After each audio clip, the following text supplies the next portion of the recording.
Oh man, we're back. The most cursed show, a baseball show on the internet.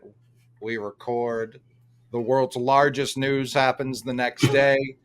2 shows ago, we record. The next day, Jason Dominguez tears his UCL. Last week, we record. We even recorded at a new day, a new time, New a day. new place. Still, they knew, let's hold this Chaim Bloom news for the next day. So love that. Really appreciate it, baseball world. You cocks.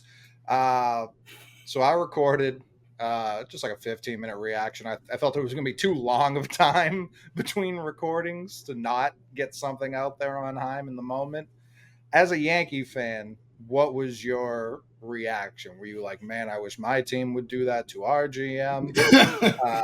Or were you like, man, now the Red Sox are going to be potentially scarier, or now they're just going to blow up their own everything he built, and maybe they're going to stink? Oh man. I didn't have a firm reaction. Well, fucking around with you let me know that this was possible. So like that Mm. that is there was no surprise. That's what that I was like. Oh, okay, they did it a lot earlier than I thought they would. Maybe they agreed to it this way. Maybe just like, look, if y'all gonna fire me, let's do it now so I can enjoy my September and October, please. Like, but um, it could go. Put it this way. I don't think there's any avenue where this goes in an average way. It's gonna go either really well or really poorly. There's no in between. It's gonna go. They're gonna go sign everybody and go win a championship, maybe 2 championships, and live happily ever after, or they're just going to trade everybody and shit that makes no sense and stink. There's really no in between. Now, given what the Red Sox have done for 20 years and that, the spirits that may be don't like me to have things, I'm going to assume that's going to be the former. And they're going to be great and everything's going to be great and nobody's going to care about Chaim Bloom getting fired at this point.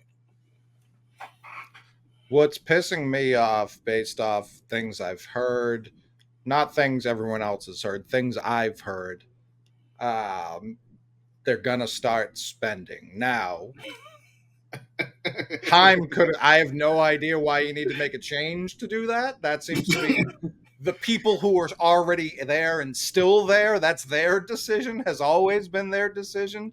If they think Chaim is truly that incompetent that he can't like offer them more money than everyone else, peculiar. Like I feel like he is competent enough to do that. He was just never really afforded that avenue. So that pisses me off. It doesn't seem like they fired him with a plan as to who's next. That's That's also insane. troublesome. That's insane, bro. Because we talked about the Mets getting Stearns from Milwaukee, who's basically just Heim as well. So if he was the guy and they were worried the next guy like him, there's Buddy from the Dodgers who they're interested in. A lot of these guys have the same philosophies as Right. Heim. So that makes me think that can't possibly be it.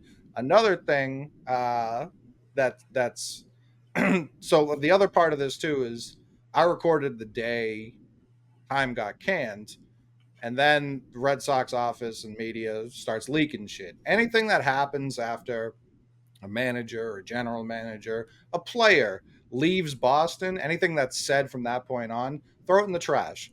People are so gossipy. Anything that happens, they like to eat it all up. Oh, everything's true. None of it's fucking true. Absolutely none of it. If it were true, why was he here through the deadline? You know what I mean? Why did he handle the Well, why draft? would you hear this immediately after he gets fired? Like Yeah, immediately. They don't even wait 2 weeks, 3 weeks for it to settle down, then leak the shit. Like immediately. Like they're just like, hey man, y'all want some trash? Here it is. Eat it up, baby. Immediately. Like, no, just don't go for it. even even the Chris Sale rumor that's been going out, and me and Jared have argued about this. He's more on their side. I'm more on like I'll never believe this, or at least the totality of it. With everything they leak, there's like 1-2% truth, and then the Mhm. rest is horse shit. So it's like, did a team inquire about Chris Sale, or did the Red Sox inquire about trading Chris Sale? That wouldn't shock me.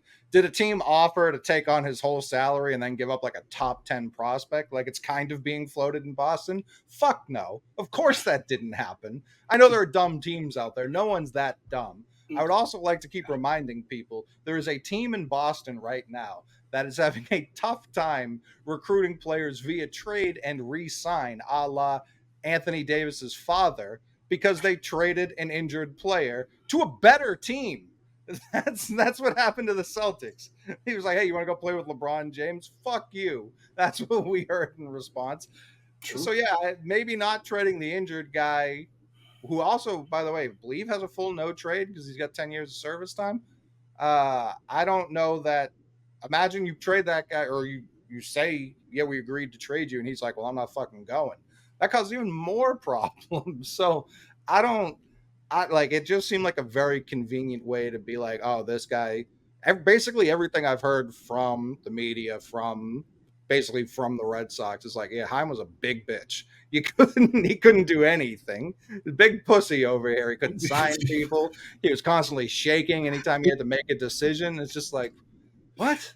Big pussy is insane. But It's basically what they're saying. Like it's what I truly believe, and I've seen more people coming around to this. I think his legacy is going to be a lot like Ben Cherington. It will be the moves he didn't make. Down the road, it'll be like, man, we're glad we didn't trade that guy for a short fix that probably wouldn't have done anything. Because need I remind people, when Charrington was at the helm, people wanted an ace. People wanted a couple aces. Cole Hamels, Matt Harvey.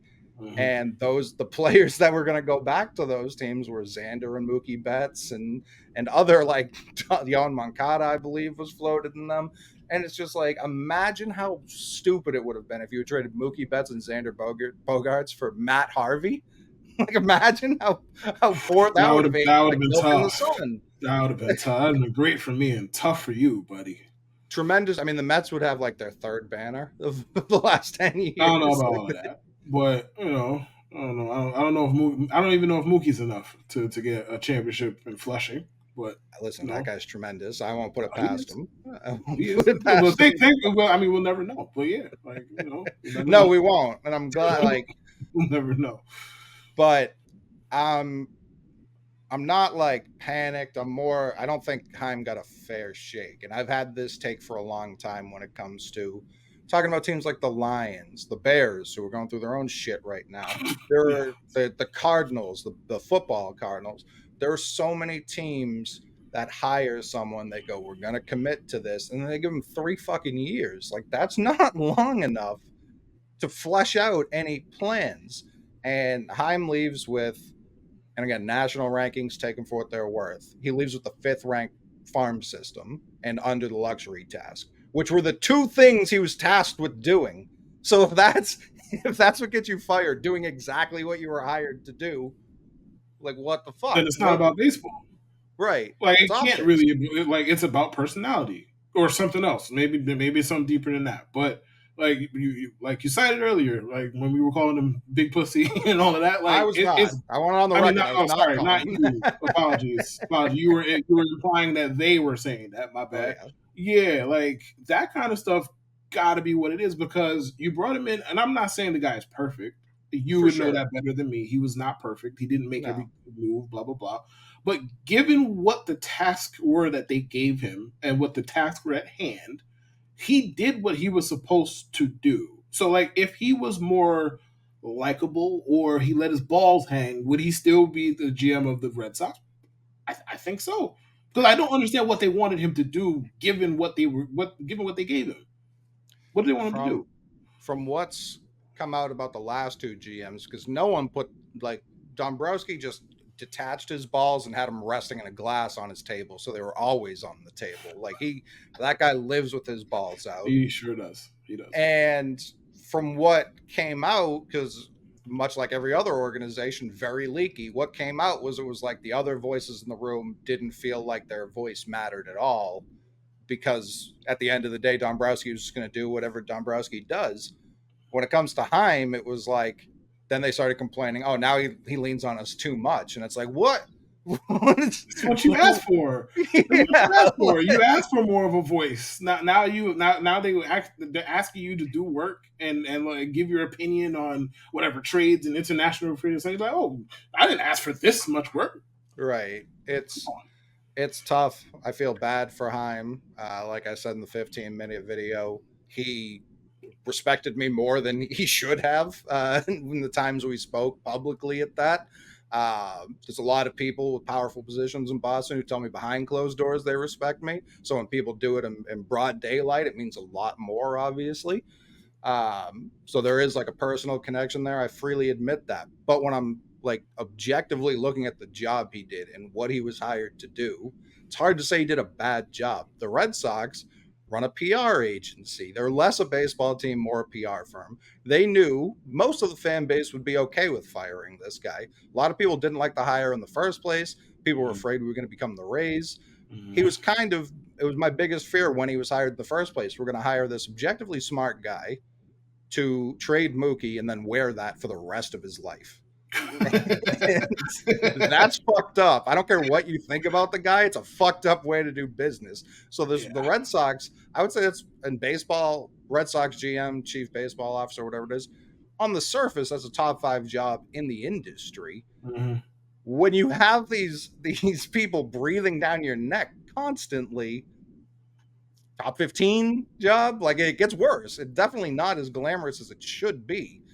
So I don't know. I don't know what they're going to do. The Diamondbacks were already pissed on the fire that we were going to try and bring Mike Hazen back. Sam Kennedy, the second he was fired, was like, it's not Theo, which almost makes me believe more that it is Theo, but Yeah. I'm not, I'm not getting my hopes up. I don't believe a word that they say out of their mouths, bro. None of these Right. teams, realistic, just none of them. Like I know the Red Sox, like I'm intimately familiar with their inner workings because of you. But Right. just any of these teams, like, oh, we're not gonna do X. Like, I'll believe you don't do X when X is off the table. Like, Correct. not a second fucking before. Especially when you're talking about a name as big as Theo Epstein's is. I am not gonna believe that shit until Theo Epstein either is hired somewhere else or the Red Sox hire somebody else. Not a second before. Yeah. They've talked about promoting from within, and there are still smart people in the building. I don't want to make it seem like there are only dumbasses left. There are really smart people who worked with Heim. And there was this conflicts may be too strong of a word. There were often disagreements between Heim and Cora. And I think ownership sided with Cora, which I don't think's unfair. But it's shitty. I don't think, and I mean, I'm sure as a Yankee fan, that '09 team felt very much 25 players, 25 taxis. Like, you don't need everyone to be best Yeah. friends. Oh, yeah. A lot of Yankee teams in my lifetime felt like 25, Yeah, that's what 25 I taxis, mean. and they've been very successful. It Yeah. doesn't, like, listen, not everybody got to be singing Kumbaya after games, bro. That's No, just not how this works.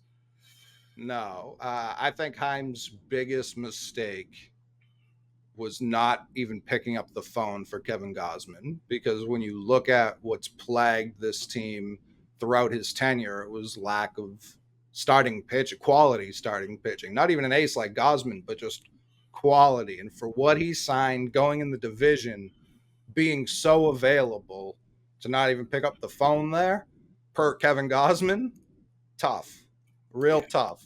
Mm-hmm. I'm not going to fault him for not getting like Senga or anything like that, because I know Epler has that weird pipeline directly to Japan. He does. He does. So I He can't does. fault him there, even though the price tag is too good Super and there's reasonable. no Super reasonable. qualifying offers, shit like that.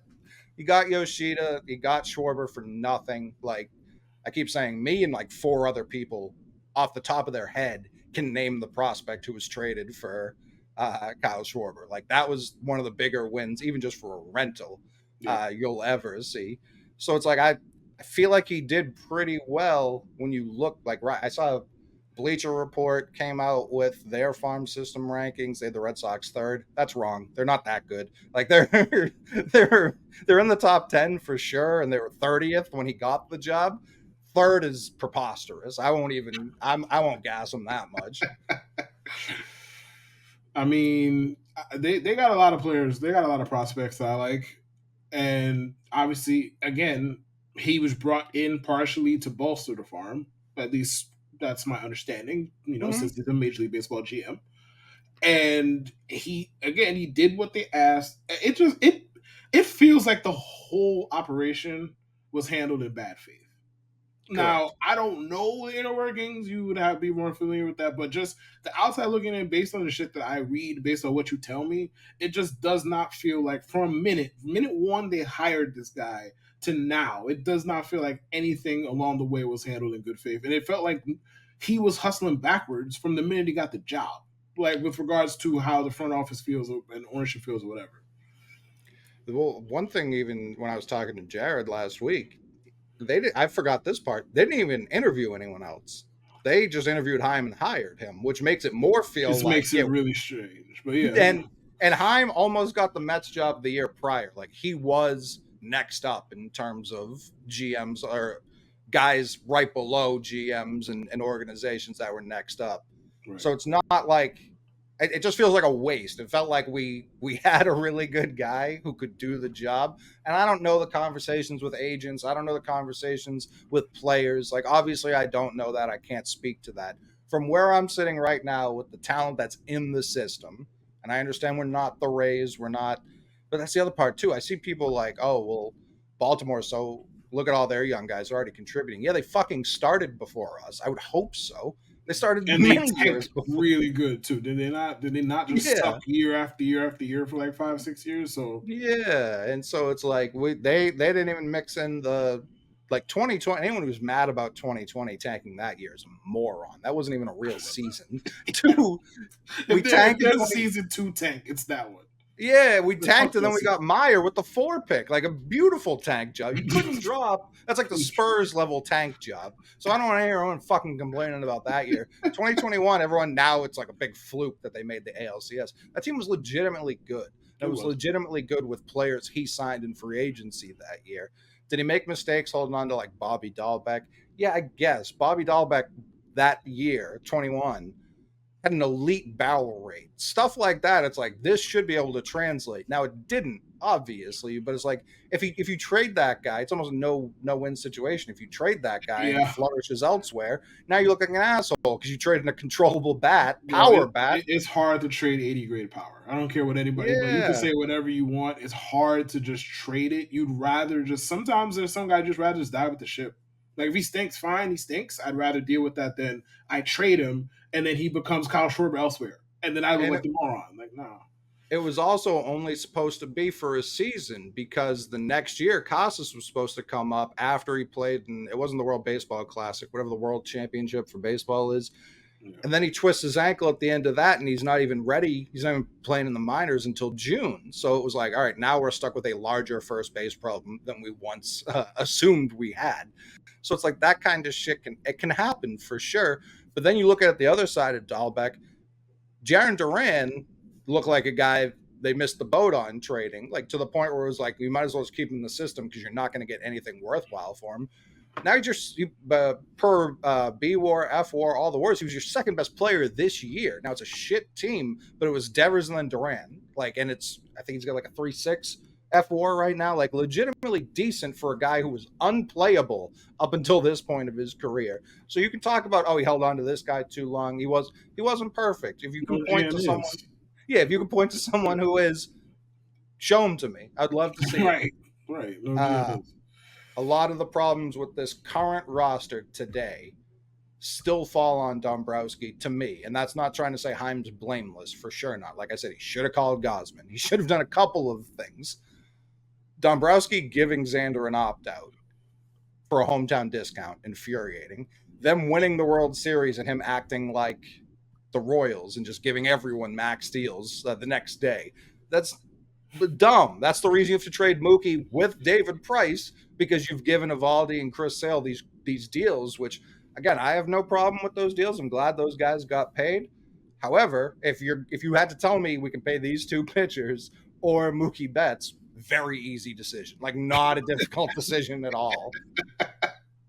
And that all comes back, by the way, to the luxury tax. People think I ignore that or think it's stupid. No, I think it's stupid when you use it as a crutch because you had poor planning, because you didn't look the step in front of the one you're at now. Mookie Betts' contract coming up wasn't a surprise. The MLB doesn't unveil that right before the season, like, 1 year left. You know that ahead of time. So if you're going to be cautious about the luxury tax, which every team is and every team should be every couple of years, not every single fucking year, every couple of years. Yeah, you want to get under that thing. You know that ahead of time. So if you're going to be giving out these deals to Sale, who still had a year left, and you could have got for half if you had just waited. Evaldi, I have no problem with that. I think he signed for like 80. Like it was nothing. So that wasn't even that big of a problem. But when you do that, and then you're like, got to trade Mookie and David Price for nothing. Really stupid. Really stupid. And that's Dombrowski's fault. That's not Chaim's fault. That's all Dombrowski. By the way, he signed those deals November, December, right after the World Series. He was fired in July. Like, you didn't even give him the full next season. So why are you letting him give out these deals when you didn't even want him around any longer? The whole timeline doesn't make any sense. None. Like, it really makes no sense. And again, it just makes you feel like, given what he actually did on paper, that there was other shit going on that wasn't baseball related, man. It can't just be, we don't have faith in this guy, we need to replace him. It cannot possibly be that simple. And shit, maybe they're right. I'm not there. Maybe they're fucking right. Maybe he's just hard to work with. Maybe he's this. Maybe he's that. That's not the stuff that they're leaking, right? That's not the stuff that's not the stuff that's coming out. So just it feels like you hired this guy as a bulletproof shield, and then now he's gone, basically for doing what you asked him to do. Like, maybe I'm wrong here. Maybe I'm the dumb one. I don't know, but this is what it reads like to me. There are certainly some unknowns, but even at like the winter meetings last year, he's getting on the flight from San Diego back to Boston, and that's when he finds out Xander is signing with the Padres. And this whole long piece comes out about how he was shaken and turned ghost white. He was just staring, asking for a minute. And I was just like, what? What is this? What is this? It wasn't journalism. That's what they said. Like, I couldn't believe what I was reading. I was like, what kind of fan fiction story is this? It's fucking hilarious. Like, they were like, he couldn't believe it. Of course he could believe it. Of course he could. I'm sure he was like, I don't want to like deal with this nonsense. Right. And I don't blame him, because I was Xander hit a walk-off last night, 2 nights ago, from when people are hearing this, and I was like, let me see how bad his season has been, because that's all I've heard about, that Xander's been dog shit this year. Mm-hmm. And I look, he's got a 4.2 B WAR, 4.1 F WAR, higher than anyone on the Red Sox, literally higher than everyone on the team. And right now he's sitting at 19 bombs, 280 average, a 120 OPS plus, higher than his career OPS plus. His OPS in general is lower than his career, but like his defense is the best it's been in his career for the regular season. I always thought the defense conversation him was crazy, but will he ever live up to the contract he signed? Of fucking impossible. No. Yeah, no, of course not. They gave him a good $1 trillion, bro. No, of course he's not gonna live up to that shit. No. It was dumb that shit was fucking signed. I like Xander as a player, but man, that contract was ridiculous. And it was like, what, for 13 years, whatever it was, on top of it? I'm looking at it right now. It's 11,280, so that's like 26. 26. Madness. The AAV is actually not crazy for. No, it's not. Him. For 11 years is the insane part. You shouldn't have had the 280 is insane. The two, yeah. If you would, so everyone, I post today those numbers, and me being like, everyone told me this guy's been dog shit. He's got a 10th of his career WAR this season. And I understand it's been an up and down season. He started the year scorching hot, was bad for 2 months, and then he evened out, and now he's back on a hot streak. People are acting like he's had a hot 2 weeks. You don't get a 4.2 fucking WAR of a hot 2 weeks. It's not how that works. Dude, I'm not gonna derail this, but the single stupidest fucking thing I read about baseball all year is that Mookie is only in the MVP contest discussion because of a hot streak. Like, because of like a month hot streak. I'm like, one of those 8-year hot streaks you hear about. Yeah, bro. How does one hit whatever 40 home runs, whatever the fuck Mookie is at, with like a 6 fucking WAR, 7 WAR, whatever the hell it's at, and do all of the shit that Mookie's been doing statistically off of a month? Like, if you want, if for certain, like, let's say Kyle Schwarber was good enough to be an MVP combo, and you want to say he was here because of a hot streak, fine, you might be right. Okay, because I've seen June Kyle Schwarber for like 5 years straight. I understand. I completely get if you wanted to play that card. Mookie didn't do all that shit and steal all them bases, hit all them home runs, and get all that WAR and accumulate all that shit in a month and a half. Knock it off, bro. Knock it off. Thank you. No, just a couple of players because there are other players in Xander's range. I'm looking at Fangraphs right now. There are other players in Xander's range for WAR. Like Judge has the same WAR as him. Judge has 200 less at bats. Like obviously Judge has had the better season. He was just hurt. When you go down the list and look at guys who have similar at bats and guys who are free agents this past offseason specifically, Trey Turner got even more money than Xander. He's looking at a 3.6 right now with more at bats. He's a guy who you could point to, like, yeah, he's had a hot month to pick that No, up. buddy, hot is not the word. That man was homering every day for 3 weeks. Hot is It not was the great. word, bro. It was insane. Brandon Nimmo, he's at a 651 at bats, 3.6 WAR. Yelich has had a big bounce back year, 601 at bats, 3.4 WAR. Arozarena, who I think did have a pretty cool stretch in the middle of the season there, but 628 at bats, 3.5 WAR. I don't know. Machado obviously has been hurt, but still 574 at bats. I think Xander's at like 620. So what's that, like 2 weeks? 2 weeks difference? Not even. Less than that. 10 days worth of bats. He's at a 3.2 WAR, Gold Glove, third baseman. Ozzy Albies, he's at a 3.1. So it's like Worst contract ever. But go ahead. for the opposite side of the spectrum. All But for all the wrong reasons. Yes. but when like Red Sox fans were coming themselves this offseason talking about Willie Adames, like, oh, the Brewers are going to trade him to us. And Willie Adames, I like Willie Adames, 598 at bats, 2.8 FWAR. It's like Xander's been double as good as this guy. And again, I'm not defending, oh, we should have matched that contract. Of course not. No, they should have signed him ahead of time. No, What? Yeah, exactly. My point is, you don't let him hit free agency. That's the fucking point. you have a choice. All last season, it wasn't like Xander. Like you hear a lot now. Fucking Buddy Hield just said it. You hear a lot now. I will not talk about contract extension during the season. Either it gets done before the season, or I'm going to free agency. Xander every day was like, just waiting for a contract offer every day last season. This was a guy begging to be re-signed. The Red Sox like, and then they still would have said, no, can't do it. bro, they offered, what was the first offer? 4 for 80. 4 for 80. That feels insulting, but okay. He was already playing on 20 per, and the Red Sox were like, we'll just extend it. And it's like, you what? So you not only you don't offer a raise, technically speaking. Correct. It's less and money. Then, yeah, and then you offer him 4 years, and he was what, like 27 at the time, 26. Well, it would have just been tacked on to his deal, which expired, and right now I think he's 31. Okay, so it would have been 4 years on top of this, basically, right? He's 30. He's still 30. He's not even 31. He turns October 1st. Yeah, he turns 31. They thought he was going to accept that. Right. You play through the rest of your prime on this. Like Xander, I believe someone tweeted at me, leads all NL shortstops in either FWAR or OPS. One of those two. I can't remember which wouldn't one. Surprise me. I apologize. Right. Yeah, it wouldn't surprise me either. This is a guy who has been an elite bat his entire career.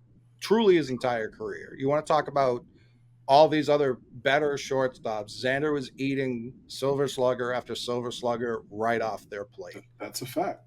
And now he's in San Diego. Is it the best year of his career? No, I wouldn't say that. Is he still the same guy? Yeah, he kind of is. So I can't. It makes me sick. Like because we're still missing when Devers is having arguably his worst defensive season, hanging his head in the dugout. No one there to pick him up. Just emotionally, be like, you got this next one. That's what Xander did his whole career. I have so many pictures on my phone of Xander literally with his arm around Devers, good times and bad. To think you could just transition and just be like, you got it by yourself now. That's not how that works. It's just not how it works. They miss him. They miss him tremendously. He would help this team a lot. And it's not even an anti-Story thing because my whole point was, man, oh man, would I really love Story to be playing second next to Xander. That to me is a really good middle infield. Now you're missing half the really good middle infield. You still have questions at second. Story's played like 30 games this year because he got hurt in the offseason. You dug yourself into a very deep hole. and never really got out of it. They haven't got out of the Mookie hole. They said, you know what? Let's dig a little deeper. I like Awesome. that. I like that. Awesome. I'm a big fan. So yeah, the amount of people who were like, "Would you sign him to that deal?" Of course not. The second he signed it, I was like, "I get it. That's life-changing money." Yeah, It's but that's what happens when you get the free agency, bro. Sometimes somebody is willing to just say, "All right, we're gonna wildly overpay you." Because for whatever the reasoning might be, we need you, or we stink, and we just need to offer you this much money to convince you. Whatever the reasoning might be, once you get somebody to get to free agency, you're playing with fire. That kind of thing can happen, and you could have signed him when you had more leverage. You could have signed him when he had a whole year left on his deal, and you could have signed him for a solid like 50, $60 million less, if not more. And that's what it is. And then you watch him go to free agency, and then you offered him some bullshit contract that really was never going to get signed, just to say you did it, no, really, it's and insulting. just to make it. Oh, he's greedy. That fucking nonsense. If he wanted to be here, he would have signed. Like, yes, if he wanted to be here, he was going to turn out 150 extra M's to be in Boston. Who the fuck Literally turned 200. excuse me, 200. Apologies. $200 million. Who the fuck is turning down $200 million to be anywhere? Nobody. I don't give a fuck where it is, bro. And to be fair to the Red Sox, I think their final offer was like in the 170 to 190 range. I don't know the years, but I think their final offer ended up being around there. It's still not 280. Like Not even remotely close. and if And you would and if you would offer that, if you were that serious about ever getting that number, why did it take that long? Why not do it again the day you signed Story? Clearly, you had money to spend. Why not just be like, hey, we'll offer you a little bit more just because you've been here and done shit for us already. We'll put the like with Judge, we'll put the C on your chest, all of that. That's the kind of stuff where he, even though he's a Boris guy, I'm pretty sure he's a Boris guy. I think Should he say is. here, yeah, he's a Boris guy. Yeah. Even though he's a Boris guy, he's always been like, I just want to play here. And when players say that, Boston's like, we're gonna make you fucking leave today, today. Like, why you gotta wait until your wife is out the door to act right? Like, Yeah, she a free agent now. Like, she's on the streets. She's available. And now you want to say, baby, I'm gonna do X and I'm gonna do Y. I'm gonna do everything you said. Like, no, I want to see what's out there for me now. Actually, thank you though. Thank you for waiting until now when you could have done it any of like the last 5 years. Thanks though. yeah, and that's where I still think a lot of the problems we're still dealing with today. People think I like harping on this shit because I like love it. I don't like talking about this. It infuriates me to no end. But when we want to talk about the current state of the Red Sox, you can't do it without addressing You these can't things. not talk about that. These are the issues. Like these are the problems we have. So Like, it's you don't tough. trade Mookie Betts and then not talk about it. That's just not how this works. Especially for that return. That's not how this works. No, and Verdugo's probably next this offseason. Although we're at the point now, so many people think he's gone. I wouldn't be surprised if he's like leading off next year. Like I wouldn't be shocked. I hope Um, he is. but spending doesn't fix everything. That's the other part of it too. You can have an off season like the Yankees in '09 where you hit on every signing, and then by 2020 they all turn into milk. You could have a Hanley Pablo off season where they got, I don't know, like 250 combined between the two of them. Pablo's off the team in 2.5 years. Hanley lasted, I think, 3.5. Like neither of them played out their deals. Like you can really shit the bed in free agency. You Yes. can also hit tremendously. And I don't, like we've discussed, in terms of what this team needs and what this offseason looks like, I think they could get real competitive real quick if they sign the right pitchers. Now, if the next guy comes in and he's like, I'm just going to blow up this farm system and trade for pitchers, I'll be furious. Genuinely furious. I hope they do that. Trade Marcelo. Get him up out of here, man. Get him up. You don't need him. He's too far away. Yada yada yada. Trade Roman Anthony. Trade. No. Well, you got. Well, what's like his name? Miguel Blaze. How you pronounce his name? Blaze. Yeah, Blaze. Yeah, he's Him. Get rid of Blaze Jordan too. Get rid of all. Trade all of them. You don't need them. Fuck prospects, right? Fuck them. You don't need uh, them. if we get Dombrowski back, that's exactly how he Trade all operates. the prospects. It'll all be Trade all gone of them. Trade tomorrow. Cassis too. Trade him too. Well, that's the part where it's like Do we have to wait till he's about to hit free agency to re-sign him or extend him rather? Like, how long are we going to let that play out? Are we just going to let him get more and more expensive? Uh, like, what's the deal here? Like honestly, trying to extend him now is not like the worst idea in the world No. because like his end of season numbers is not actually going to reflect how good he was. So you could be like, you could bring his agent room and say, all right, man, we're willing to give you this. And if they start squabbling, like, I mean, look at his end of season numbers. They were cool. There wasn't Freddie Freeman out there. Not like relax. He was fine. And then go from there. But they're not going to do that because why would teams actually try and be the same teams who cry broke trying to be fiscally responsible? Why would they try and do that? Why would they ever do that? 127 OPS plus, 856 OPS, 490 slugging. And again, this is it's really insane to say that a guy with a 127 OPS plus that doesn't tell the story of the season. That's right. really kind of insane because he really didn't do shit until like June. Like yeah, it was probably like mid-May when he yeah, started cooking. But and the first 6 weeks were just he lit flushed 6 out weeks the on tank. fire, like on fire. He was doing nada for 6 weeks, and he has 127 OPS plus for the year. It's insane.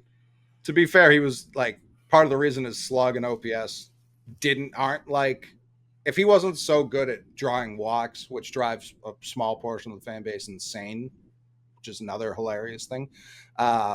But that's why it wasn't completely on fire. Like he didn't know, he just had to dig out of his slugging hole. His on base, That's true. His on base was always like 330, even when he was hitting like which says a lot about him, by the way. Yes, that like during when you're doing poorly, that you're still taking your walks is such a great sign for a young hitter like he is. It's such a great sign. It's such a sign of maturity. 24 dingers, 21 doubles, 2 triples, 126 strikeouts to 70 walks for a rookie. There was some buzz like a couple weeks ago. They did like that side by side comparison that I hate with him and Gunnar Henderson. And it was just like, I love Casas. I think he's been tremendous. Henderson's the rookie of the year for the AL. Like, it's not much of a debate in my eyes. I agree. I think if you wanted to make the argument that Casas is the best rookie hitter in the American League, sure, wouldn't argue with you. But obviously, he plays first. We know how that story goes. Gunnar plays short and third. He's better on that side of the ball. Likely a better base runner. I haven't dug into Gunnar Henderson's base running, but likely a better base runner. So, just Casas is good. He's a really good hitter. He's not rookie of the year. No, I think Biden had a case before he got hurt. I think he got hurt this week. So he went Bybee, Tanner Bybee, cleaner Guardians pitcher. I think he had a light case, like nothing crazy. But if you wanted to vote him second, like obviously you can't look at anybody too crazy for voting him second. Sure. But he got hurt, so that's not great for him, obviously. But Casas shut down too now. He's done for the rest of the year. Oh, is he? Yeah. Oh yeah, that's right. I have him on my fucking fantasy team. Right. Yeah. Yeah, that's tough. Not a serious injury, or at least doesn't sound like it. And these games mean nothing. So yeah, why the fuck not? Like, why push it? He proved enough. 502 plate appearances, like as 132 games. Can't ask really for much more out of a rookie. What else was I thinking of? Thought there was one more thing with this goddamn team. Oh yeah, you sent me the stats today, and it's one. It's one we've known for Red Sox fans have known for. I don't know when the trend really became noticeable. I know Tyler Milliken was the first person to point it out to me. Brayan Bello just has got nothing for day games. Not a fan. Not a fan at all. And shout out Dennis Eckersley, who also fucking. I don't know how he pitched in day games during his career. I just know when he was an announcer, he despised the very concept of day games. He was hard against day games. And Bello seems to agree. Per Alex Spear, he has a 2.8 ERA in 17 night games. This was just through 2 innings today as the Rangers were teeing off, taking batting practice. Through 2 innings, he gave up 5 earned to give him a nice 6.5 ERA in 10 day games. I don't know what to make of this. My initial reaction is I don't really care. There were more night games than day games. I don't know if you can stagger him throughout the year to only pitch at night. I also don't know the 10 teams he pitched against in day games. I know the Rangers, who I believe still have the highest team OPS in baseball, even higher than the Higher Braves. than the Braves? I know they did last month. And when what happens with my brain is I see a stat once and I assume nothing changed. Right. I'm just saying. Once stats get deep enough into a season, I'm like, that's not going to change. So I know they're in the They're in the conversation. conversation. Yeah. They're not at least the highest in the AL. I don't think anyone's going to higher in the AL than the Rangers.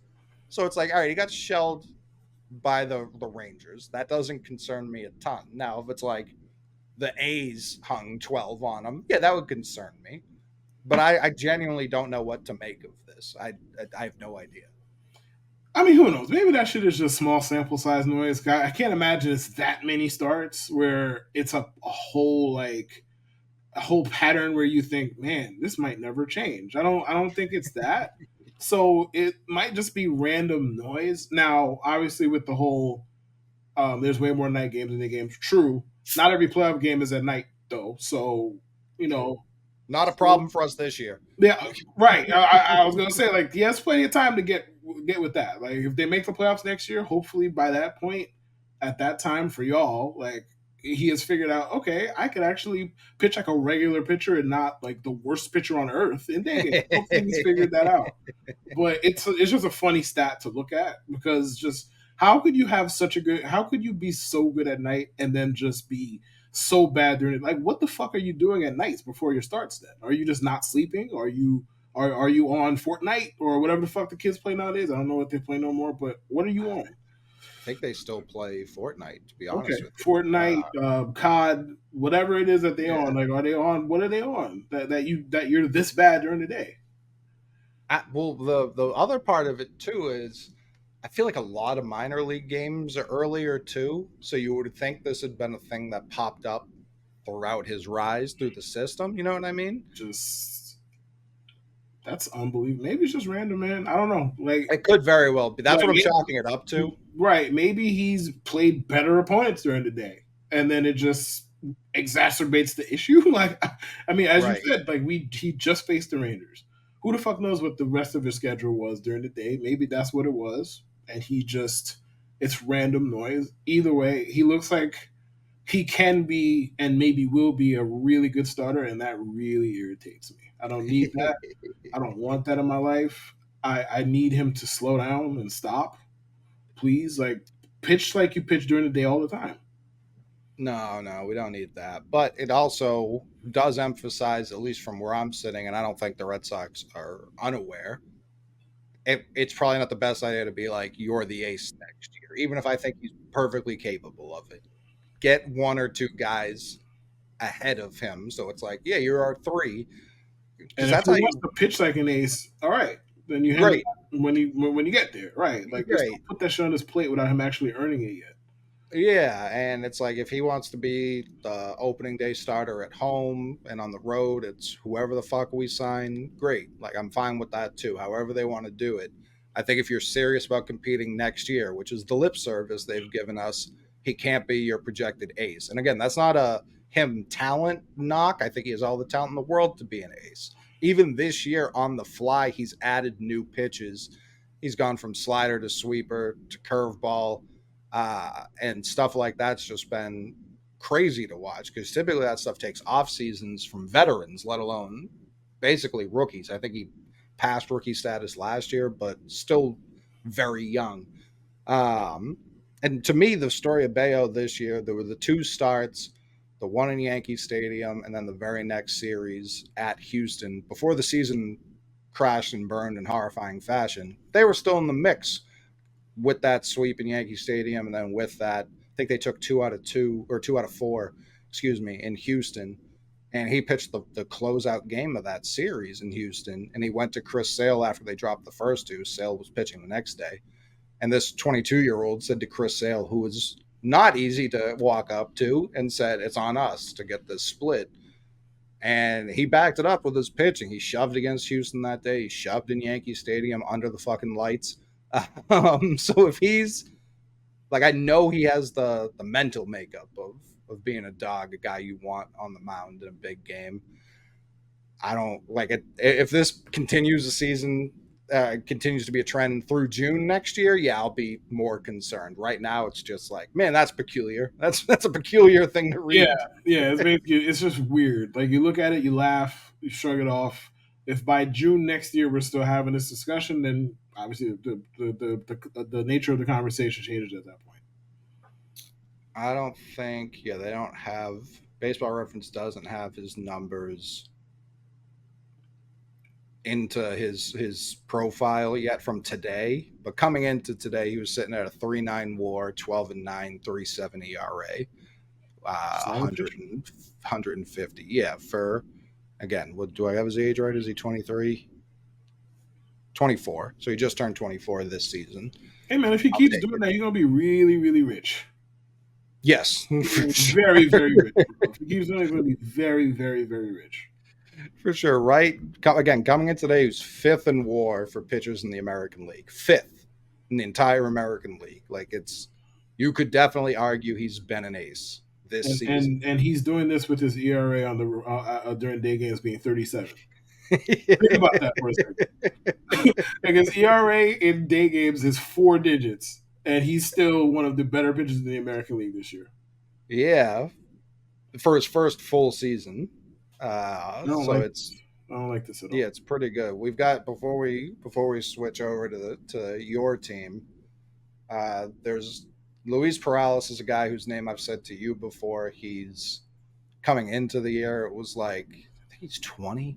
It's like this is the guy to watch. There's a new guy in the system who I think I might even like more than Perales, and some of it's his stuff. The rest is just like he just talks shit the whole time he's on the mound. His name's Yordani Monegro, which is a very risky last name to pitch for the Red Sox, but still, he, he like I went to a minor league game a couple of weeks ago. Pawtucket, fucking idiot. The Portland Sea Dogs guys are throwing like 92. Like it looks like a slow 92. And I think he's in Greenville right now, throwing like 97, like it's snapping off of his arm, like a truly lively arm. And you know how dog shit minor league cameras are. And Yes, yes. when when a fastball is like sprinting off someone's arm in minor league 1992 cameras, I take note. And when he's walking off the mound, like talking shit, pointing at the other team, I'm like, this call him up today. Why? What are we waiting But for? why wait? Why wait? He doesn't need to. He doesn't need to be doing this to AA hitters or wherever the fuck he's at right now. They don't need to do that. Call him up. Bring him up. Let him talk So shit to you're major league hitters and all of that. yeah, Donnie and Luis Perales are the two. There are a couple other arms throughout, guys who are closer to coming up. Chris Murphy's of the world, who's pitched this year, and Shane Drone, who's been knocking at the door all year, kind of. There are other guys who are going to hit sooner, but in terms of like, oh, that actually may be a guy, those are the two. And I'll be keeping a very close eye on them. And also shout out Christian Wilkerson, who I believe was a fourth round pick this year out of Georgia Tech, third or fourth round pick this year, shortstop out of Georgia Tech, one of the elite barrels in all of college baseball last year, like truly, truly elite, has stepped right into the minor league system and has continued to be elite. He had a massive home run last night to, I believe, win Greenville the league. Uh, so if he's going to be doing that a couple months after leaving college, another guy who I'm like, that could be a guy. That could for sure be a guy. But yeah, you got to fire Heim. Anyways, the Yankees. All right, man. Look, a public service announcement. If you have the following three words in this order in your mind, please get them off your mind. The words are trade Giancarlo Stanton. Knock it off. That man has like 5 years, 130 mil left on it, whatever it is. And yes, have bad contracts been traded before? Yes. Have bad contracts been traded before and people have eaten money to get that bad contract off their hands? Yeah, absolutely. Here's the thing. You're gonna have to eat at least half of that to get Giancarlo off, and that's being nice. You're gonna have to eat at least half of that to get him off your books. And do you see Hal Steinbrenner paying $100 million for Giancarlo Stanton to play somewhere else? I do not. That's unlikely alternative number one. You can and not to mention Giancarlo has a no trade clause, by the way, like which never comes up in these conversations. I don't know how. That's how he got here in the first place. He has a fucking no trade clause, and it's like then you look at Giancarlo Stanton's utility at this point. He is a wildly declining hitter, to put it very very politely, and his bat speed has declined greatly over the last however many years. Maybe primarily due to health, but he ain't getting no fucking younger. And here's the thing: he's a DH, he's a designated hitter who can't do the H. That's the problem. He can't do the H right now. Like that is a problem. Can that turn around? Sure, man. Anything's possible. Stranger things have happened. Blah blah. I don't know about you. The odds of the 34-year-old injury-prone designated hitter who runs like me off of 6 shots of tequila, I don't know if he's turning it around, bro. I'm gonna go ahead and chalk that up to being unlikely. Listen, every single alternative that features Giancarlo Stanton not on the 2024 Yankees is more unlikely than the last. He's going to be here. He is their problem. Now, if Hal wakes up and he's just like, listen, I care about winning, and we can't have a DH who can't hit, can't run, and can't field, because that's what he is right now. I love him, but that's what he is. Then sure, and he wants to just DFA him, sure. I think it'll be a cold day in hell before you see it happen. So, listen, he's not getting traded. Like, just hope that he could become somewhat useful. If he could get to like a 150, if he could be 2023 Gleyber Torres, that's pretty much your best case scenario for him. It's sad, yeah, but that's pretty much your best case scenario as far as Giancarlo Stanton going forward until he proves otherwise. That's what it is. Speaking of Gleyber Torres, please pay. Well, hold on. Yes. I feel like him being Torres would be huge, not sad. I mean, it's sad based on what you expected from him in the first place. It's a big, massive win based on what the fuck he is now. Absolutely, 100%. If next year he's Gleyber Torres, like you count your lucky stars. Like, he's a good hitter. He's a really good hitter then.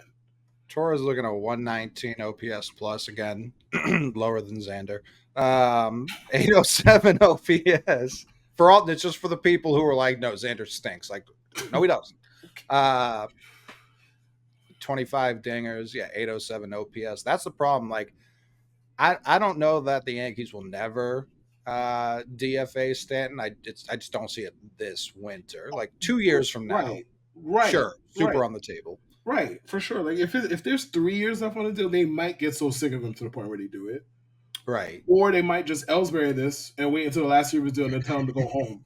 Like, I don't tell him to go home. Just don't come back. Like, don't even, like the first IL stint, stay home, bro. Don't even, like, Ellsbury had the best job on earth that last year of the Yankees. Bro, he got injured, quote unquote injured, in like spring training. Bro, we never saw his face again. Heard his name. Not true. What? He was under contract with the Yankees, wearing a Red Sox jersey on the field at a Yankee Red Sox game. That's where he totally missed that happening. But I totally healthy as could be. The healthiest man on the planet. Bro, fire job. I can't even knock Ellsbury. He signed that dumbass contract that they gave him, and he lived it up. And the last year, the Yankees were like, listen, we don't care if you're around, bro. You could go be here, be in Boston, be wherever the fuck you want to be. It don't have to be here, brother. It's maybe the most shocking thing that's ever happened on a baseball field was him, again, still under contract this last year. I don't know if they were celebrating like the 13 team or some shit. I don't remember what was happening. But here he comes walking out with a Red Sox jersey. Yeah. Healthy as could be. No limp, no cast.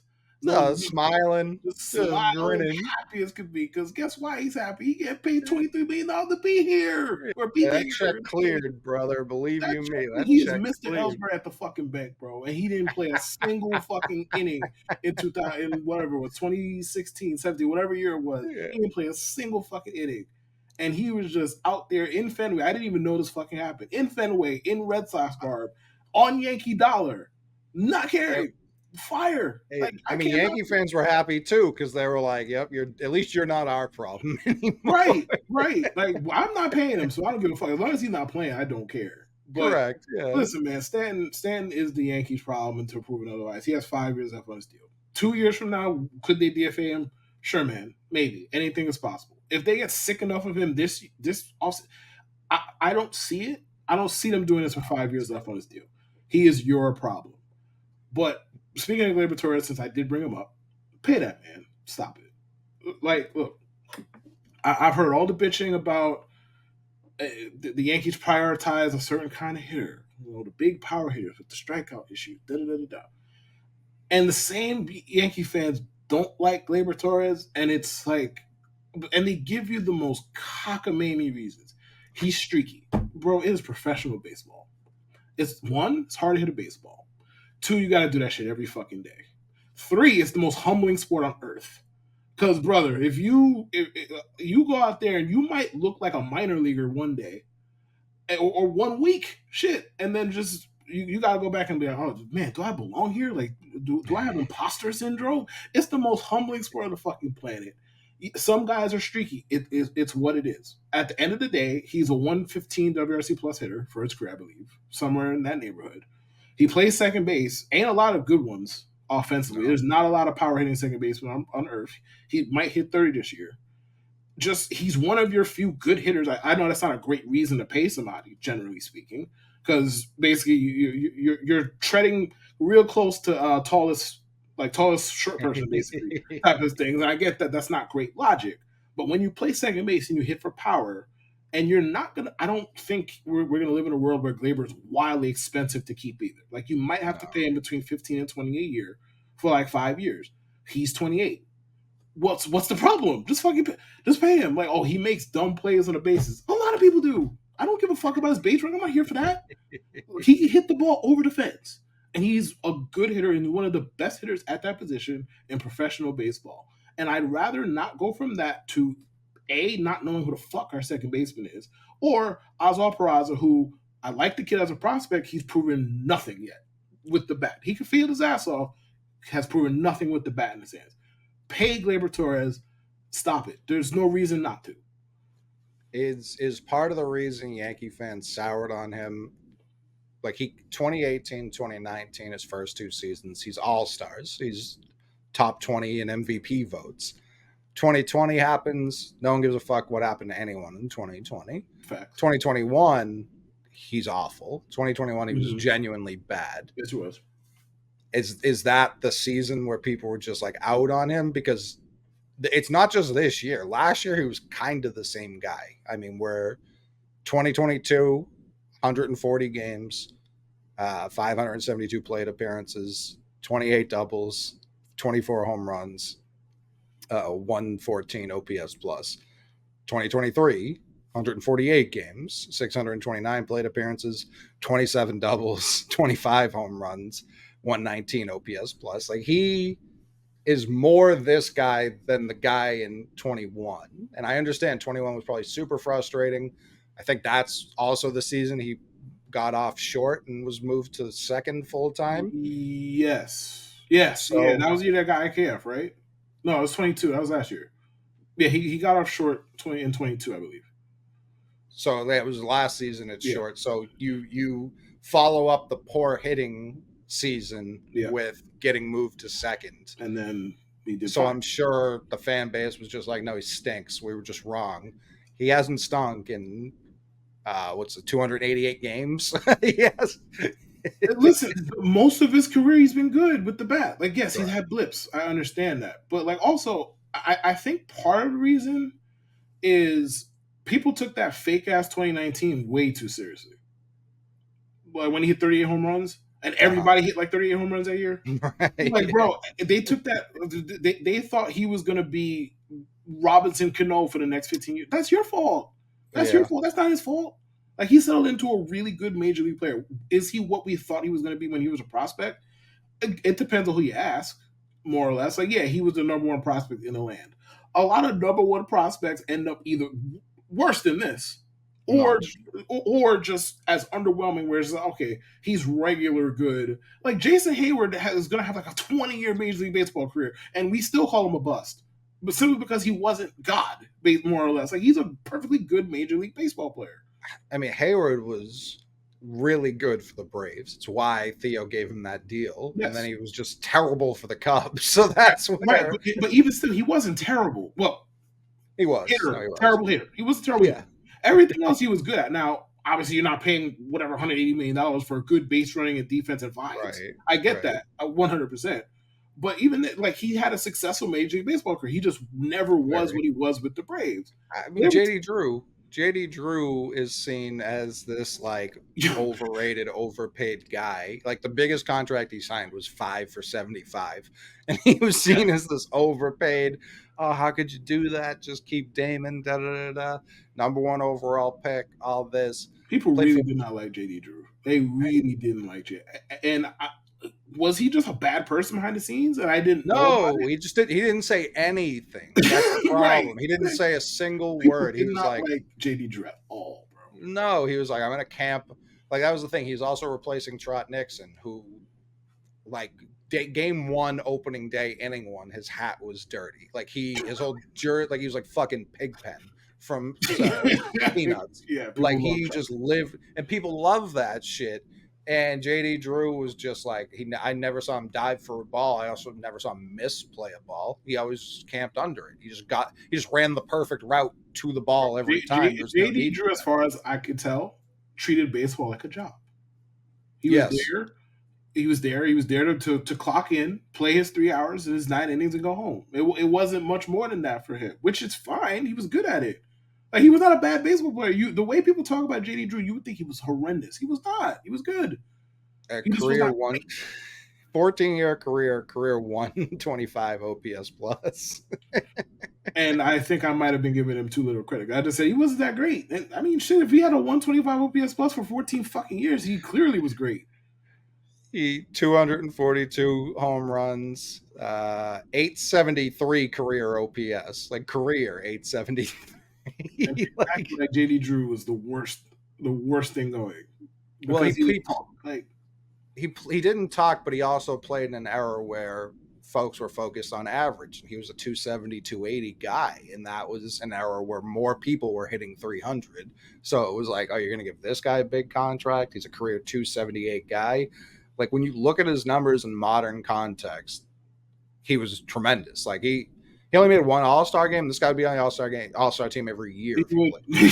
he would, he would, Every year. he would. And he played for only the biggest markets. He played for the Cardinals. He played for the Braves. He played for the Dodgers. He played for the Red Sox. That's what he played his entire career for. And nobody was like, that guy was sick until now. Like, I know Jared says it. I say it. Like, people are higher on JD Drew now than they were since the draft. Like, he was drafted 1-1, And and then then nobody that cared was about that. him until throughout his whole career. But Like, yeah, bro, man, he hit, but like he was on these early 2000s Cardinals teams hitting behind or in front of Pujols, and people were like, "Yeah, this Drew I guy don't out think of this here." guy is Like, that what? good, man. Like, what? Well, just look at And his I get numbers, bro. Like, oh, he only hit 275. So, what's your point? What's your point?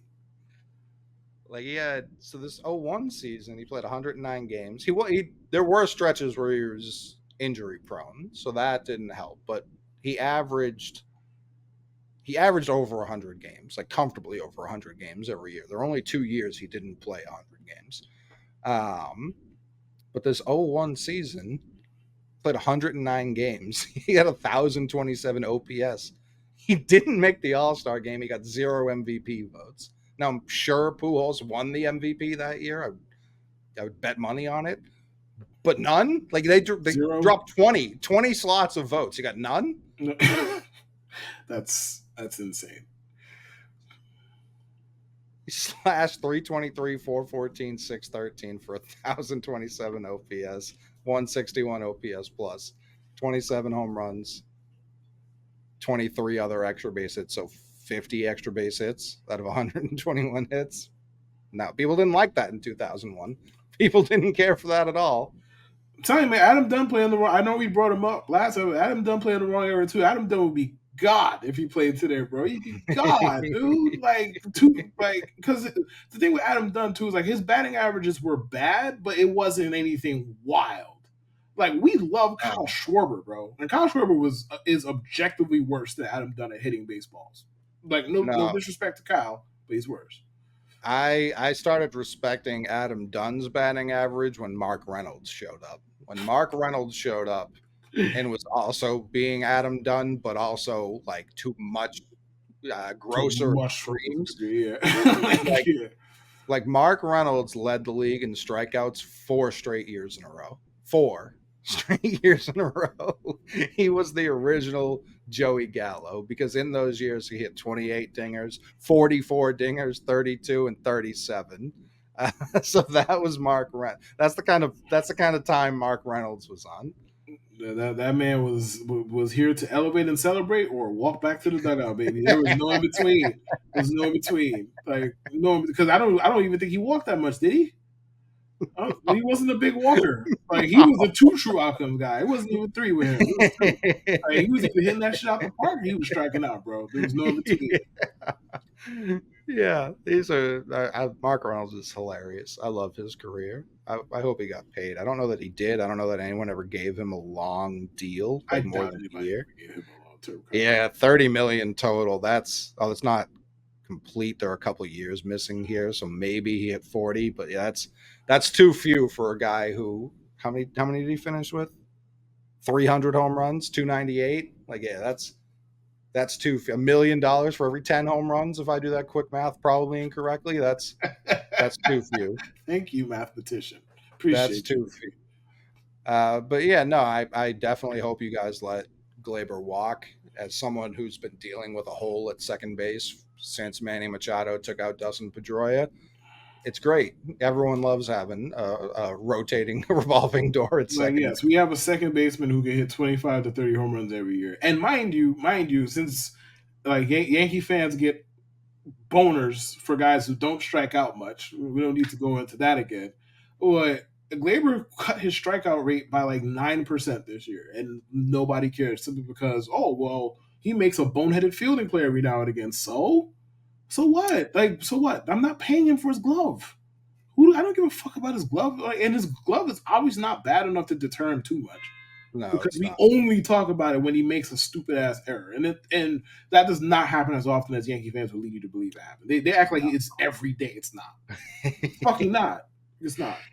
So his average just since the beginning of 2002, and obviously this season's not complete yet, but he averages 144 games played, 600 plate appearances, 144 hits. What's this? 30, 54 of them for extra bases, 28 doubles, 2 triples, 24 home runs. At 2-to-1 strikeout to walk ratio, which, like you said, is not horrible at all.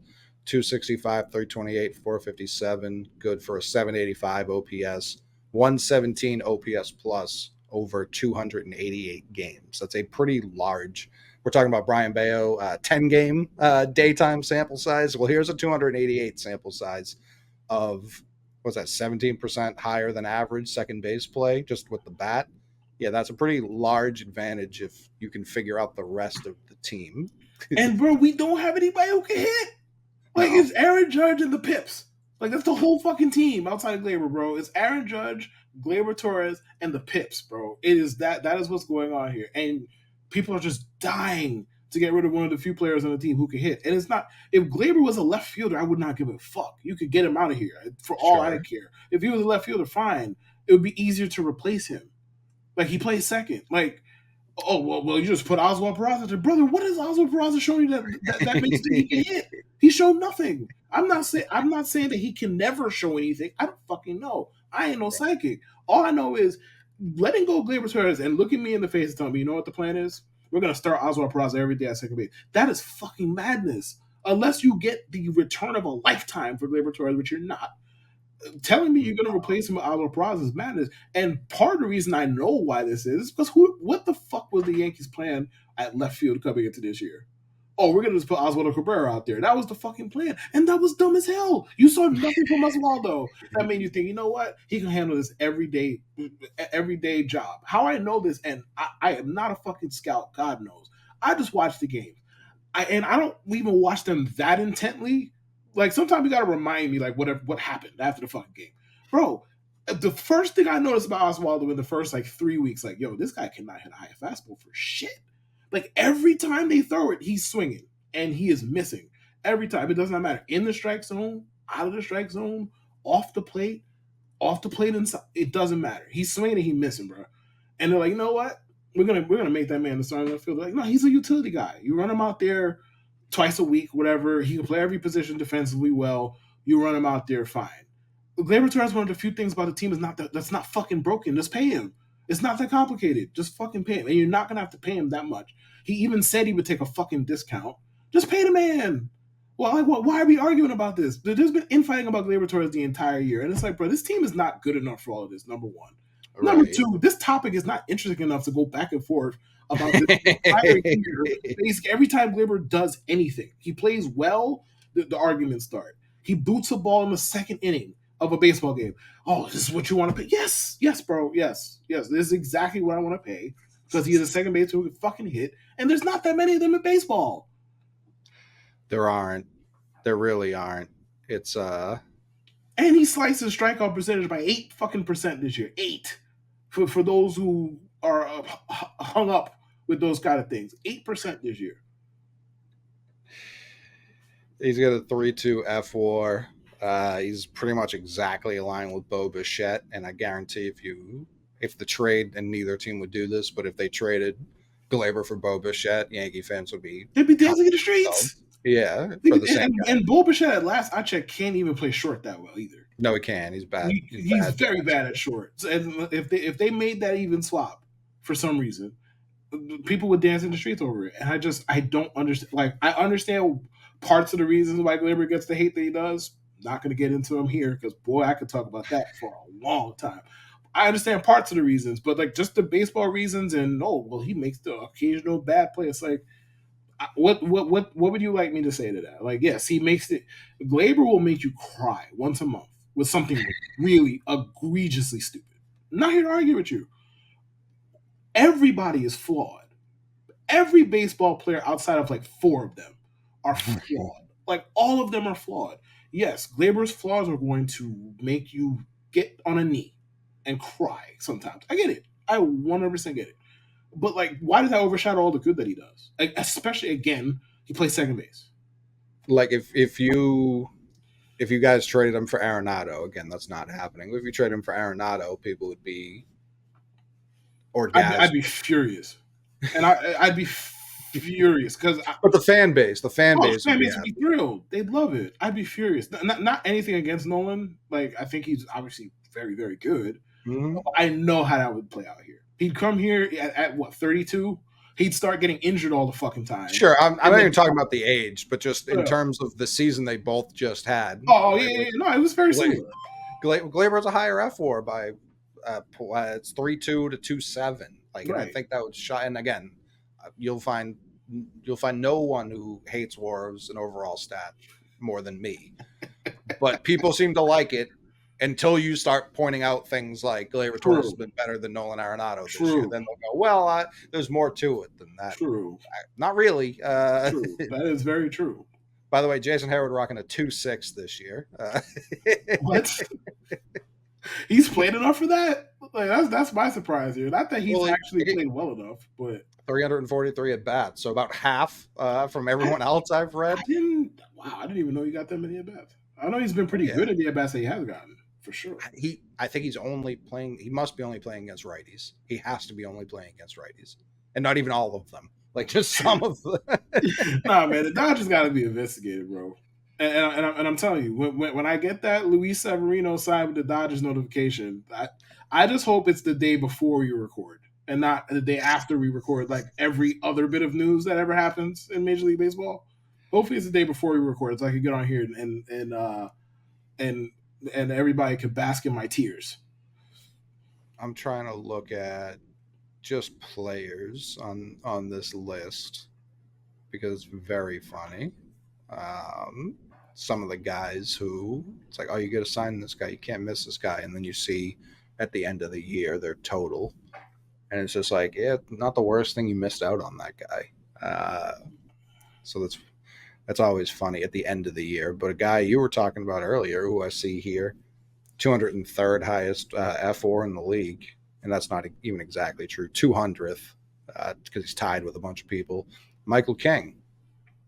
Michael King, yes, yes. Listen, him, given his stuff and given his command, like it always made sense, especially once the season flew off the rails. It always made sense to give him some time to start because obviously starters are more valuable than relievers.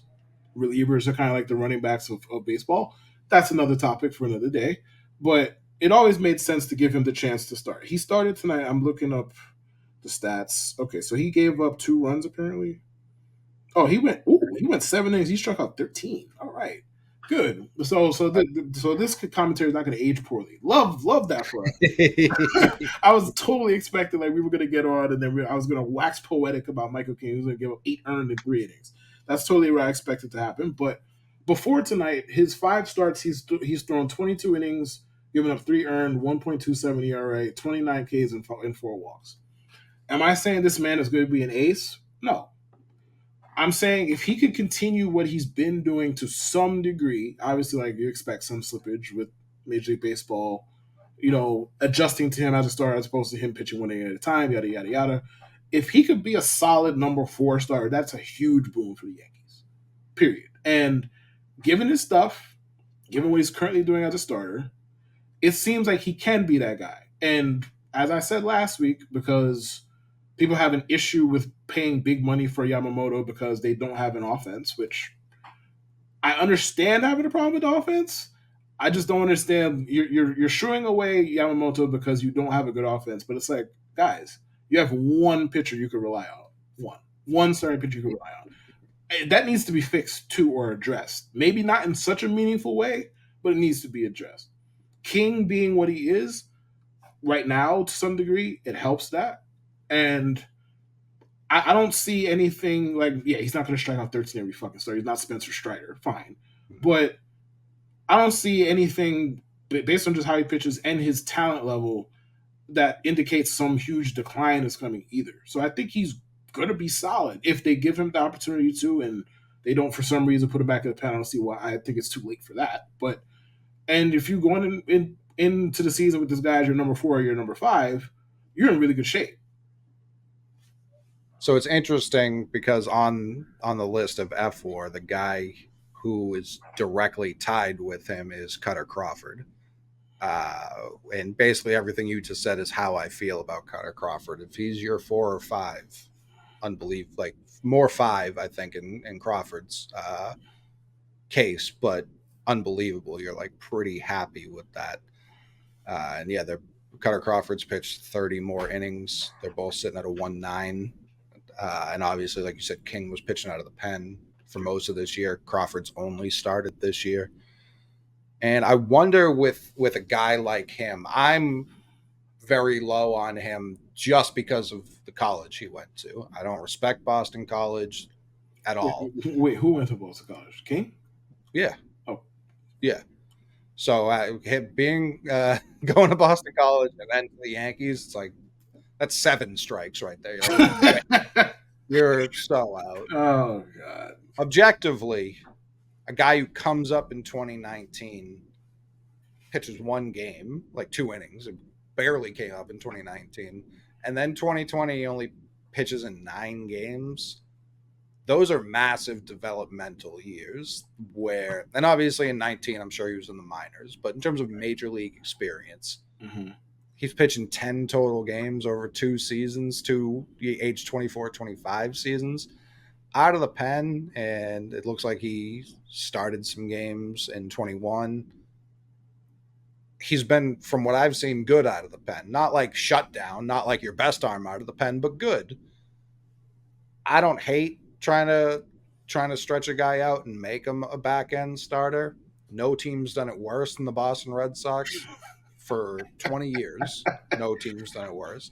The last guy it worked with was Derek Lowe, and the only reason they even tried it is because he was getting booed and threatened every time he was trying to come in and close a game. His last year as a closer, they were like, "We got to try something else." He was getting booed and threatened.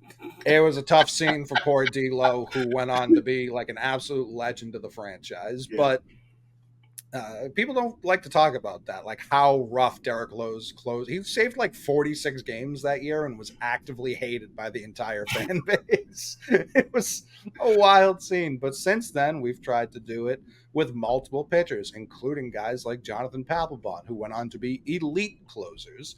We're doing it right now with Tanner Houck and Cutter Crawford, and Chris Murphy, and Garrett Whitlock, who we've completely fucked with him mentally and physically for the past 2 seasons. Wasted 2 years. Yeah, absolutely. And I get it. I get the allure of being like, there is way more value for you to be a starter. And I feel like the Yankees of all teams, a team that my entire life, it's exhausting how dominant that bullpen has been my entire life. Yeah. And I don't remember them trying this with anyone. I'm sure you would know better than I do, but I don't remember them being like, we're going to take this homegrown bullpen guy and stretch him out. So I mean, to be fair, there haven't been that many examples.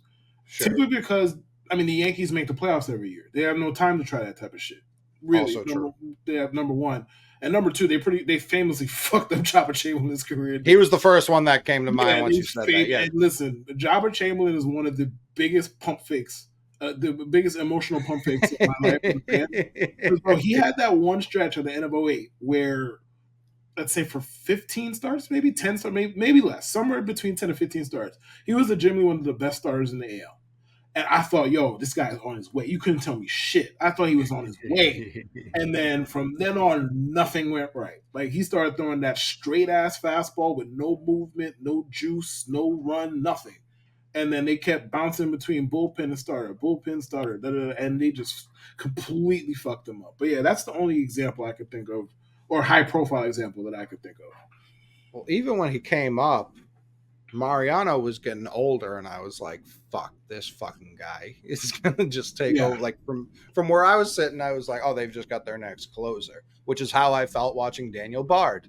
It was just like, oh, man, this guy's going to be an unbelievable closer. Right now, we've got him and Papelbon, 8-9. If we get to the seventh, out of the seventh with a lead, that's game over. Right. And then they were like, what about this, though? what if we make him a starter and ruin his fucking life? Like, what if we do that instead? And that's the option they chose. And even Papelbon, I remember a start he had against the Tigers. This is back when, like, they couldn't buy a win, and Papelbon was just watching him sail as a starter. Luckily, they didn't stick with that very long. They were like, you get to the pen. You clearly are a psycho and should be a closer. And it worked out. Made a lot of money. Was one of the best closers of this century. Bard, it took him like 10 years to even attempt to throw a baseball again because of the mental anguish the Red Sox caused him. And I don't even say that as a joke. That's exactly what happened. So it's risky, but I do, in this instance, trust the Yankees way more than the Red Sox at pulling something like this off. Yeah, man. I also trust them, and I hope that it works out for them, because I feel like if there was any inkling that he could not do this or he should not do this, I don't think we would have gotten to this point, because the Yankees have no problem just keeping their really good relievers. They have clearly no problem. It's a good strategy. Doing that. Yeah, they're just like, all right, man. Since Jabba, they really don't fuck around with that. They're just like, listen, oh, you're a good reliever? Okay, fine. We're just going to keep you there. We're gonna try and keep you in a defined role if we can and all of that, and we're going to try and make you feel as comfortable as possible. They moved this guy because, I mean, he came up as a starter in the minor leagues in the first place. Right. And they're just like, all right, he has the stuff for it. We might as well see what he could do. Because right now, like, obviously Sevy is gone. I don't even know if Montas is a real person. I have no proof of that, because I have not seen. He's a free agent too, right? He is. Yeah. But and this might make a Yankee fan sick and might make him or her turn this shit off. Don't be surprised if they bring back Montas on like some 1 year, $8 million type of deal. Don't be surprised. Yeah. Don't be surprised. I'm not saying it's going to work. I'm not saying I'm an advocate. I'm just telling you, when you get that notification in December that they signed him to a 1 year, $8 million deal with a team option, don't be surprised. Don't No, be that surprised. and that I mean that happens a lot too. He's been rehabbing. I assume he's been rehabbing with people from the team. That happens a lot. Like that's not that rare for that guy to Right. stick around for Right. cheaper. I mean, his values. I'm sure he's not going to be getting a lot of like high guaranteed offers, and it's a shit time for him to be hitting free agency. The only thing worth paying is Yeah. pitchers this Right. offseason. So yeah, I wouldn't be shocked at all. And I don't even think it's that terrible an idea. It's only a terrible idea if that's the only pitcher they sign. That's when it's a Bro, terrible. if it's a terrible idea if they break camp and he is one of their five. That's an awful. Right, If he's your six, fine. I don't give a fuck at that point. Who cares? right, If he's one of your opening five, you done fucked up somewhere. It's a right. terrible idea at that point. And it's like as much as I hate him, obviously I don't think anyone's particularly close. He's kind of got the Cy Young locked up. I don't know what he could fuck up at this point. But Cole's not getting younger. And it's not like time to worry about his age yet, but what is he halfway through that deal? Yes, roughly. Next year will be the fourth year of an 8-year deal. Do I have that right? I think next year's the fifth year. Oh Jesus. So yeah, he's halfway through the He's deal. halfway through it, I think. Uh 20, 21, 22, 23. Yeah, this is the fourth year. yeah, so that's it's it's not all it's I mean almost none of it's his fault, but that contract's gone to waste not from his perspective but from the team's perspective. We've had a Oh, sure, legitimate fuck that. ace. And Yeah. I mean, there's no way this gets better. Like No, it might no. hold up for another year, maybe 2 years, but there's gonna be a time where we come to opening day and Garrett Cole's throwing 93. And we're gonna be like, oh boy, what are we gonna do from here? I think he'll adjust well enough to be a regular good pitcher instead of like top of the league good. But Yeah. either way, that might be a long time from now. Shit, that might be next year for all we fucking know. You don't know how the human body works in funny ass ways, so we don't know. I But mean, by yeah, he just had a birthday. I didn't realize me and him had birthdays so close to each other. That annoys me. But he just turned 33. So going into the playoffs next year, assuming that's back on the table for the he's gonna Yankees, be 30. going into the he's gonna be 34. Like I know Scherzer's like 47 right now. Like the pitchers are capable of being good into their late 30s. That's case by case. That's not And you do everybody. not Same. want to bank on that shit. No, no, and even like the whole point, even like we were saying, Red Sox, what we're saying here, the whole point is to have not rely on one guy. Like you just like Right. so. Yeah, I mean, I hope they do. That'd be very funny to me. It was a 9-year deal. It wasn't an 8-year deal. 9 for 9 for 324. 324. Yep.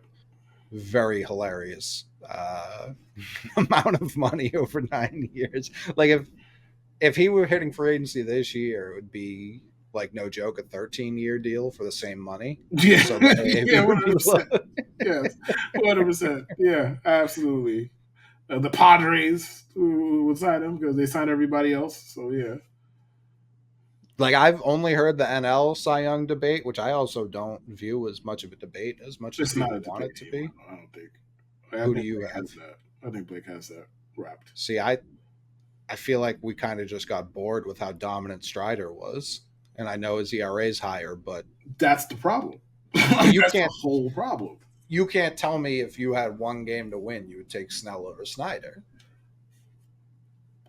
I Strider. personally think that it's offensive to all of our sensibilities that Blake Snell's about to have two Cy Youngs, and I like this.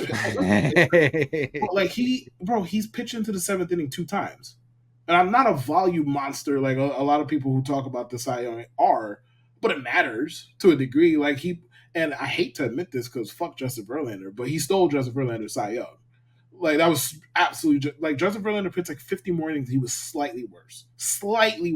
Right. Like he should have won the Cy Young that year. Like this year, I don't think it's much of an argument because, like, yes, the predictive stats like Strider blows a lot of people away. Understood.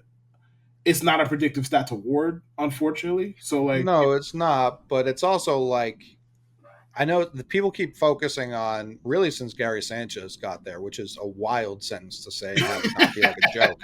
yes, But since Sanchez got there, he's got like the highest K per 9 ever, like genuinely ever yes, for a yeah, season. it's close. And even with that, like that's been most of the season by now. That was like May. It was. That wasn't like last week. That was a long time. Strider still has the higher K per nine on the year by like 3. I think it's 13 and a half to like 10. Like it's absurd how dominant Strider's been. I know he has the higher ERA, but man, it really feels like I don't want to say overthinking it because I do think Snell's worthy of being in the debate, and I do think he kind of won. I mean, he threw 7 shut last night, so it was a good time for him to do that. Yes, sure was. It feels like Strider was, and again, I'm a narrative guy. Throughout the entirety of the season, it felt kind of just like, oh yeah, Strider's that guy right now, and he didn't do enough to where he was out of the running in my eyes. Like I if I had a vote, I would still vote Strider one. I've I'd vote Snell one and feel really icky about it. Like once again, I don't want to sound like I hate Blake Snell. I don't. He's a very good pitcher. I mean, it says a lot about his talent level, regardless of how we want to look at how up and down his career has been to some degree. Yo, the man has a 3.22 career ERA while walking 4 people per nine. Bro, For that's sure. a hard thing to accomplish, and he's about to win two. He's about to win Cy Youngs in both leagues. Both leagues, yeah, both So leagues. the man's a really good pitcher. Not here to argue that at all. I just don't think a guy who you're surprised pitches into the 7th inning should have 2 Cy Youngs. Personally, just my opinion, I really don't think he should have 2 Cy Youngs. Now, I think he's been the best pitcher in the NL this year. Well, I don't think he's been. I think he has the best case. Personally, I think Strider's the best pitcher in the league because I don't. ERA doesn't move me in the way it does other people. I get it's a big part of these discussions, but even ERA, Yeah. like people like to point to ERA like pitchers have control over that. They don't. Like they don't. They don't have control over ERA. If you play with a whole bunch of bad defenders who just don't ever touch the baseballs, because basically that's what errors are. Like you took, and even that doesn't even count anymore because official scores have been off a beam for like 3 fucking years. That's neither Crazy. here nor there. But they don't have control over ERA either. So like I don't put as much stock into ERA generally in these discussions as other people do. You know what? The more I talk, the more I'd vote for Strider too. Fuck it. I'd vote for Strider. The more I talk, it's like I'm contradicting the fuck out of myself every word I say. So yeah, I'd vote for Strider. I think he's the best pitcher. so Period. so Strider leads the league in wins, which I know doesn't matter for pitchers. Like that matters less than ERA by a Right. lot. But he has the best FIP, 281. So that's where it's to your point. What's more, what's more Right. reflective of how good he's been? Is it the 3.7 ERA or is it the 281 FIP? Because if you look at Snell, he has the better ERA, best in the league, 2.33, and then his FIP's 3.48. So it's like they're flipped. They're flipped for each guy. Right. they're, um, and then Snell has the better ERA plus by a decent chunk. It's 175 to 119, but that's not the end all be all either. Snell leads the league in walks, which you get with a guy who nibbles all day. Mm-hmm. And he has the best hits per nine, which helps when you only pitch 5 innings. Um, It's true. and then Strider leads the league in Ks, 270, and he's got a 13.8 K per nine, which is a preposterous number. Snell's sitting at what's his K per nine? 11.7. So it's 2 K per nine higher. And Snell's got 50 less Ks on the season. I don't think he'd be undeserving by any stretch. Me either.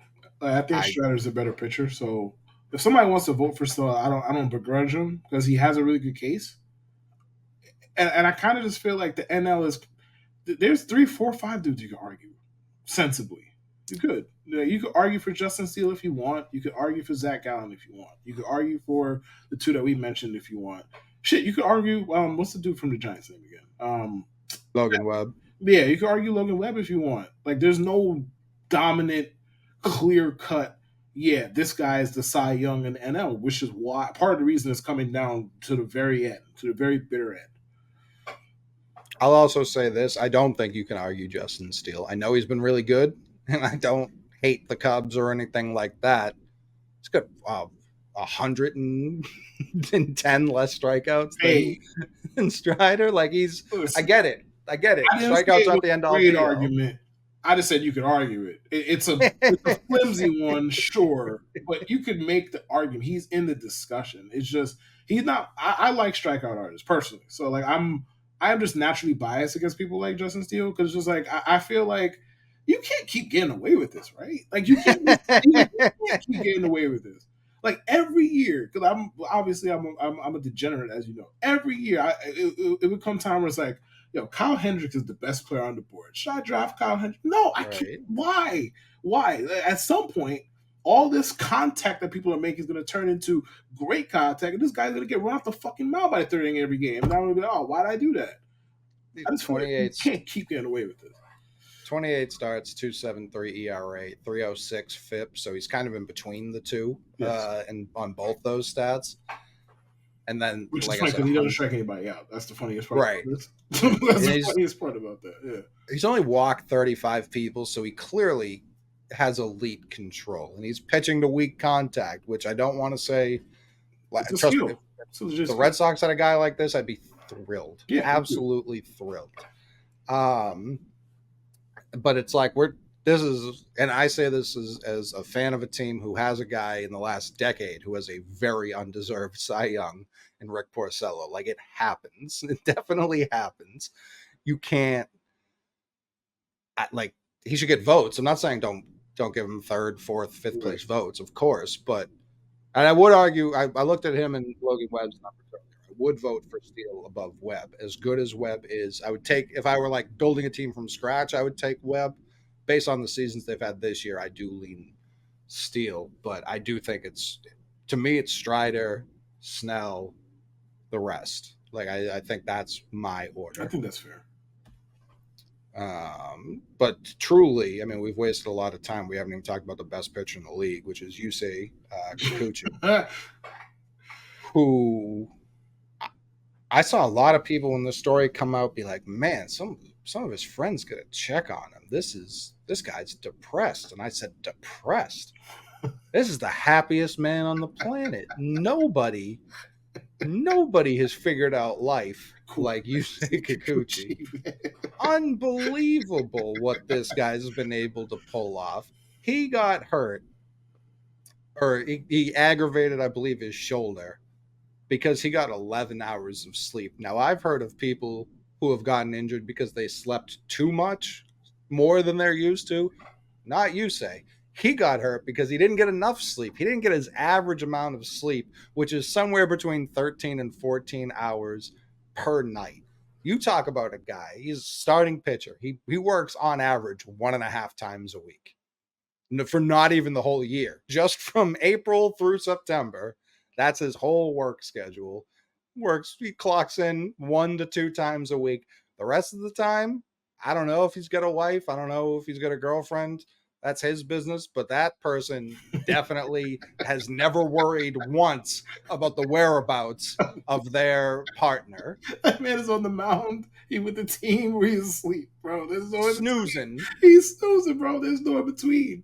There's no big Z's. My man is working out, pitching, or sleeping. There's no in between. He don't got time to do nothing else. He sleep half the day. He don't got time to do nothing else. More than half. Half would be 12. Right. Not even half. Sorry, more than half. He sleep more than half the day. Like, listen, part of me believes that this whole thing is a bit. But like, if it's not a bit and he's actually doing this, he is my hero, bro. Like, he is the guy I want to be like. This man's making millions to pitch once a week and sleep like 60% of its existence. That's amazing. I want to do that. That's amazing. I want to do that. Everyone was talking about this last night, and then I have a lot of people telling me, oh yeah, Shohei's a big sleeper too. So I'm sure it's part of that. I don't even want to say the culture, because I don't think that's what it is. It's more, I remember when like Koji and all the Red Sox, after they got Daisuke, they started getting like Okajima, Koji, and guys in the bullpen. They were the first ones I saw out there with the rubber bands stretching. They were like, we don't throw warm-up pitches. We just keep our arm loose constantly. Like, we just do that. So they obviously come from a league where the training's just different. They have different schedules, game schedules, different travel schedules. They prepare differently. Clearly, catching big Z's is part of that training Really, bro. regimen. And And 14 hours a day. I couldn't. This is a man who just in the MLB came over and he was 28. He's made $69 million in the major leagues. I'm sure overseas he's made big bank too. I don't know that anyone has figured out life quite, because Yusei Kikuchi also completely mediocre as a baseball player. Like, he's fine. He's Right. completely He is fine. dead average, bro. Like, he's been pretty good this year, if I'm not mistaken. Yes, he's got a But 2 WAR. career-wise, he's been decidedly middle of the pack. And he's made that much money and he sleeps that much. What a life. What a life. I'd like that life. I'd sign me up for that existence that he has. But how many days do you think it would take you to get 100 hours of sleep? Oh man. I know you're not a sleeper like that. So how many days would it take you to get No. 100 hours of sleep? No, but like I'm not like some people are insomniacs and don't sleep because they love that life. And for a chunk of my life, that was definitely me. I yearn for sleeping now. Like I want to do it. It's all I really think about. It's like, when's the next time I can sleep? And this guy's just out here fucking high stepping at the one with 99 yards in front of him, right in my fucking face, knowing I can't catch him. 100 hours. I really got to think about this. It would take me at least 2.5 weeks to get 100 hours. Like, genuinely, we're looking at like 17 days. Like, we're 17 to 20 because I average about 5. So yeah, 20. That was much easier math than I made it out to be in my head. Yes. So about 20 Yes, days, it was. damn near 3 weeks. It would take me to catch up to his 1 week. He's on hour 300 by the time I hit 100. Nah, man. Maybe we need to get Brayan Bello up with him since Brian can't pitch during the day. Maybe he needs a Listen, sleep regimen change. he's going to start sleeping through starts if he gets on this guy's regimen. Like, he's going to pull up like Severino to the playoffs. Be like, oh man, I All missed right, it. all right, all right, all right. We need to go there. We was having a good time. We was having a nice laugh. We didn't need to go there, man. I'm still laughing. I don't know what Yeah, your fuck problem you, is. bro. Like, golly, knock it off. I'm not having a good time no more. I'm not laughing, damn it. Like, we have to bring Severino into this. He's got a 1.8 WAR this year for a career. He's got a 2.7. So like, he's barely existed before this year. He's not young. He's 33. He's not young. He's not. I mean, like maybe he's adapted to Major League Pitching, or like maybe his sleep is just hitting differently this year. I don't fucking know. But 14 hours a day, bro. 14. Like, this man's sleeping 100 hours a week. 100 hours in a week. And if he doesn't get his 13 minimum, he's going to be hurt. He's going to be injured. You don't want to be around him if you don't get his 13. You're gonna be miserable and you're gonna be hurt, or one of the two. Pick one. He's no good if you give that man 11 hours of sleep. He's no good. Think about that sentence. He's no good with 11 hours of sleep. Brother, do you know what I would do for 11 hours of sleep in a night? I would do some unsightly things for 11 hours of sleep in a night, bro. And this man, 11 hours of sleep in a night is a bad night. Like, I don't even know the circumstances in which I could sleep for 11 hours. Like, I don't know what would have to happen where that would even be something like feasible. I mean, there's one, but you're gonna be sleeping a whole lot longer than 11 hours. For sure, yeah, for sure. A whole lot longer. You're never gonna complain about sleep ever again if that happens.